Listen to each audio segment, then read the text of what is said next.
தேர்தல் ஆணையம் தங்களது கோரிக்கைகளை பரிசீலித்து நல்ல முடிவை எடுக்கும் என நம்புவதாக முன்னாள் முதலமைச்சர் பன்னீர்செல்வம் தெரிவித்திருக்கிறார். அதிமுக பொதுச் செயலாளராக சசிகலா நியமிக்கப்பட்டது செல்லாது என ஓபிஎஸ் தரப்பு தேர்தல் ஆணையத்தில் புகார் அளித்தது.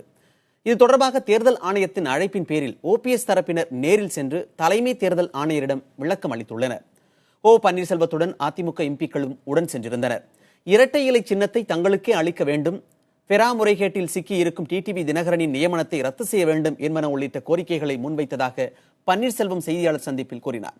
ஆர்கே நகர் இடைத்தேர்தல் வேட்பாளர் குறித்த கேள்விக்கு விரைவில் அறிவிப்பு வெளியாகும் என்று தெரிவித்தார்.